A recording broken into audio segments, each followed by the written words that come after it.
બઠાન આપકી જય. જય ગુરુ મહારાજ. આજે ચૂંટણીના પ્રચાર અર્થે અમે દત્તવાડા ખાતે આવ્યા છે ત્યારે અહીં મંચસ્થ ઉપસ્થિત સામાજિક આગેવાન અને જાવલી જિલ્લા પંચાયતના ઉમેદવાર એવા ડોક્ટર દયારામભાઈ, સાથે આપણી જિલ્લા પંચાયત જે સેલાંબા લાગે છે એમના ઉમેદવાર અસ્મિતાબેન, સાથે તાલુકા પંચાયતના આમ આદમી પાર્ટીના ઉમેદવાર જયંતભાઈ, આપણા ગામના પ્રથમ નાગરિક અને સરપંચ એવા સંદીપભાઈ, સાથે પાંચ પીપરીથી અનિતાબેન અને ગામના તમામ સન્માન્ય વડીલો, આજુબાજુ ગામથી પધારેલા વડીલો, માતાઓ, બહેનો, યુવાનો. લોકશાહીમાં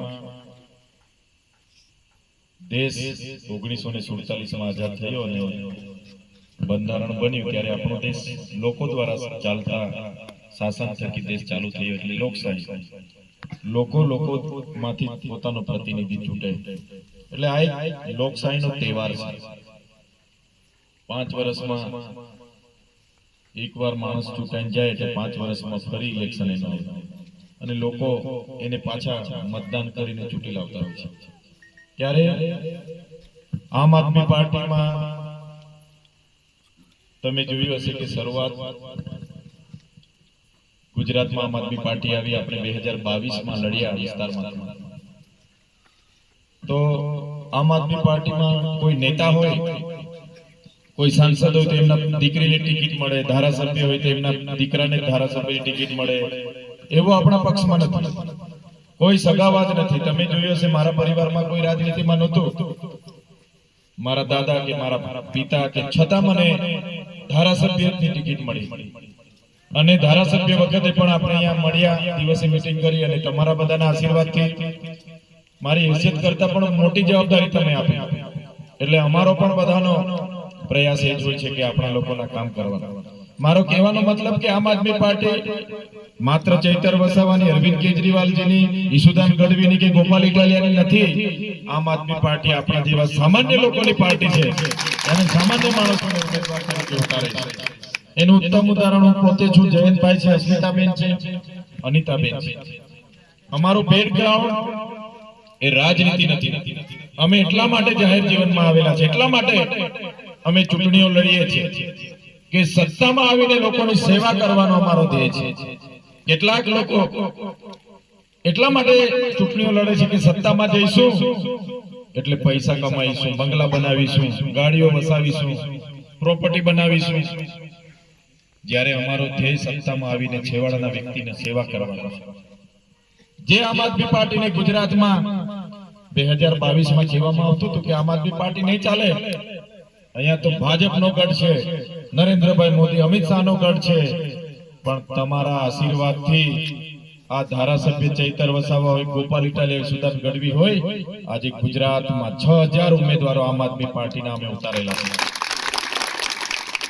અમે તક આપીએ છીએ. જે યુવાન લોકોની સેવા કરવા માંગે છે એને તક આપીએ છીએ. જે વિસ્તાર હું આદિવાસી વિસ્તાર હું સંભાળું છું, અંબાજીથી ઉમરગામ, એ લોકોને પણ ઉમ્મીદ છે કે ભાઈ હવે પરિવર્તન લાવવું પડે. 30 વર્ષ ભારતીય જનતા પાર્ટીને તક આપી છે, 1-2 વર્ષ નથી આપી. 30 વર્ષમાં એ જો ધારે તો બધું કામ આપણું થઈ જવાનું હતું.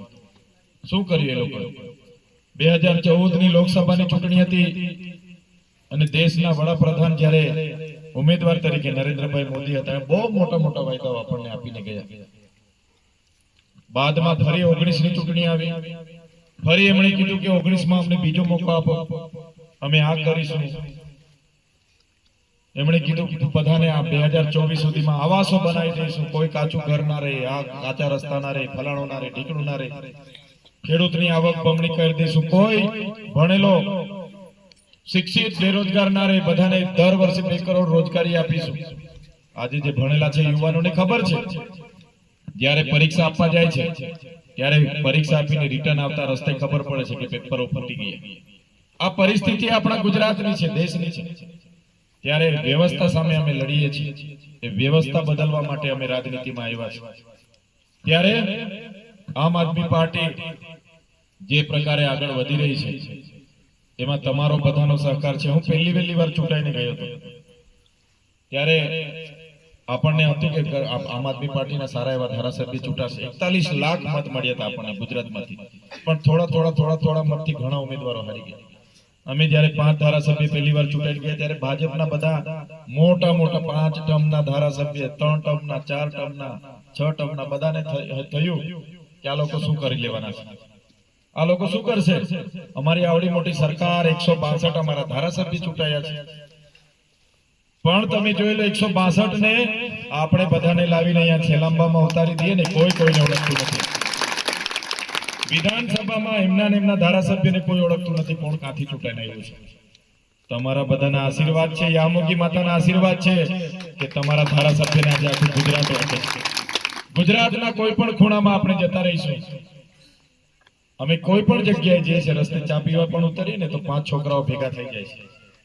ચૈતર વસાવા છે, અમારે ફોટો લેવાનો છે, ક્યાં જાઓ છો, આ તમારા આશીર્વાદ છે.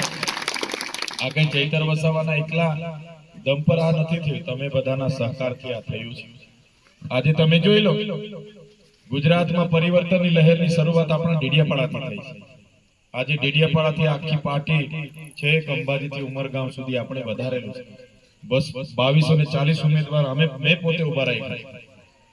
તો કહેવાનો મતલબ કે આ ચૂંટણી છે, ચૂંટણીમાં બધા જ નેતાઓ આવશે, બધા જ પ્રલોભનો, બધા જ વચનો આપશે. પણ આગળના વક્તાઓએ કીધું એના પર થોડું ધ્યાન આપજો. તમે થોડું ધ્યાન આપજો. સાપુતારાથી સ્ટેચ્યુ ઓફ યુનિટીનો જે કોરિડોર આપણે ત્યાંથી સરકારે મંજૂર કર્યો છે, એ સરકારે એમને નથી. આજે અમે ધારાસભ્ય ના રહેતા તો આજે તમારી બધાની જમીનો એ લોકો લેવાના હતા, અને વળતરનું કોઈ ઠેકાણું નથી. એમણે કીધું તો અમે મીટિંગમાં બેઠા ત્યારે કે ભાઈ ચોરસ મીટરના 19 રૂપિયા. આજે બજારમાં ફૂટના, સેલાંબામાં તમે જમીન લેશો તો ફૂટના 1000 રૂપિયા હશે, ડેડિયાપાડામાં ફૂટના 1000 રૂપિયા હશે, ને અહીંયા આપણા મીટરના 19 રૂપિયા. મને કીધું કે આ જંત્રી ભાવ અમારો છે. મેં કીધું તમારા મકાનનો શું ભાવ? અમારું મકાન તૂટે, કાચું હોય, પાકું હોય, કોઈની દુકાન તૂટે, કોઈનો આંબો અંદર આવશે, કોઈનો કૂવો આવશે, બોર આવશે, એનું શું વળતર? સરકાર પાસે આજે પણ જવાબ નહોતો. ત્યારે મેં સરકારને કીધું હતું કે તમારો કોરિડોર અમે કોઈ પણ ભોગે બનવા નહીં દઈએ જ્યાં સુધી તમે વળતર ના જાહેર, જ્યાં સુધી સરકાર વળતર ના જાહેર કરે ત્યાં સુધી અમે કોરિડોર નહીં બનવા દઈએ. મારી સાથે આમાં બેઠેલા કેટલાક લોકો વિધાનસભામાં પણ આવ્યા હતા, એમને પણ ત્યાં વિધાનસભામાં જોયું હતું, આપણે તે દિવસની ચર્ચામાં ભાગ લીધો હતો ત્યારે. તો આવા તો કેટલા પ્રોજેક્ટો છે. તમને કદાચ યાદ હોય 2 વર્ષ પહેલા વન મંત્રી મુકેશભાઈ પટેલ માલસામોટમાં 400 કરોડ રૂપિયા મંજૂર કરીને પ્રોજેક્ટ લઈને આવ્યા હતા. ખૂબ હાઉસિંગ સોસાયટી, હોટલો, રિસોર્ટો સાપુતારા બનાવીએ છીએ કે માલસામોટને 302 એકર જમીન ગામવાળાની, ગામ સભાની સહમતિ વગર એ લોકોએ બારોબાર